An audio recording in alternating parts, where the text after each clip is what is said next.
Bismillahirrahmanirrahim. Assalamualaikum warahmatullahi wabarakatuh. Perkenalkan, nama saya Yeni Yuliati SPD, pembimbing literasi di SDN Cangkuang 10, Kecamatan Dayakolot, Kabupaten Bandung. Hari ini saya akan membawakan review buku dengan menggunakan teknik AI. Review buku ini dari buku yang berjudul Nelayan dan Ikan Mas, penerbit Buana Ilmu Populer Gramedia.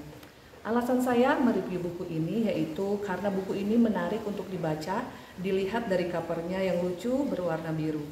Dalam covernya terdapat gambar seorang kakek nelayan yang terlihat sedang berbicara berbincang-bincang dengan seekor ikan mas. Rupanya mereka sedang di tepi pantai dan si kakek sedang berada di atas sampannya. Isi dari buku ini yaitu dikisahkan bahwa hiduplah seorang kakek nenek yang tinggal di pondok tua. Suatu hari kakek tersebut pergi melaut. Kakek hanya bisa menangkap rumput laut yang ada di pinggir-pinggir laut. Tiba-tiba dia bisa mendapatkan seekor ikan mas yang tertangkap di jalannya. Ternyata ikan mas itu dapat berbicara bahasa manusia.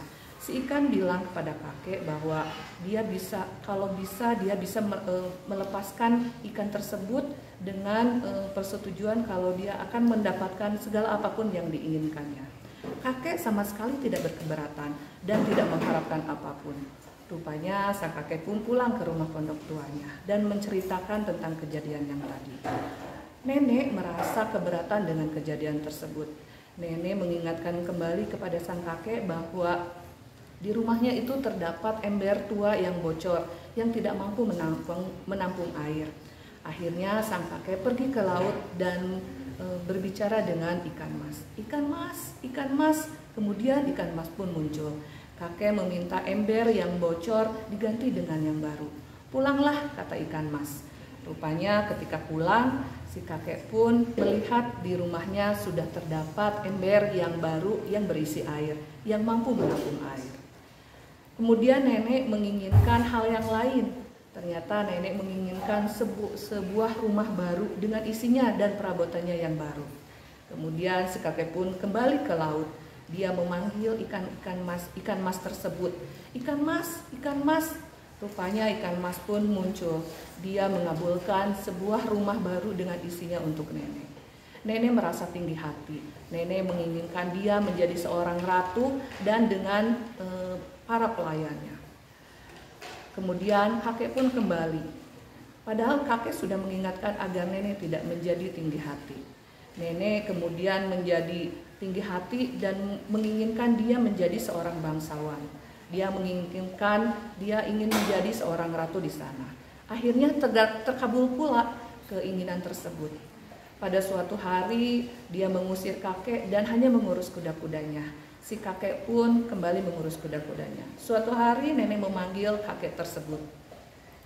Dia menginginkan dia menjadi seorang dewi lautan. Kakek pun kembali ke laut. Dia meminta kepada ikan mas kalau nenek ingin menjadi seorang dewi lautan. Ikan mas pun hanya pergi berlalu. Dan ketika kembali ke pondok kerajaannya, kakek hanya melihat di sana ada seorang nenek yang ada di pondok tuanya. Hikmah dari cerita buku ini yaitu bahwa kita tidak boleh serakah terhadap hal apapun. Kemudian kita juga harus bersyukur dengan hal-hal yang kecil. Kita harus terus selalu menerima berkah dari Yang Tuhan. Sekian review buku dari saya dan ini menjawab untuk tantangan literasi di bulan kedua. Terima kasih, salam literasi. Assalamualaikum warahmatullahi wabarakatuh.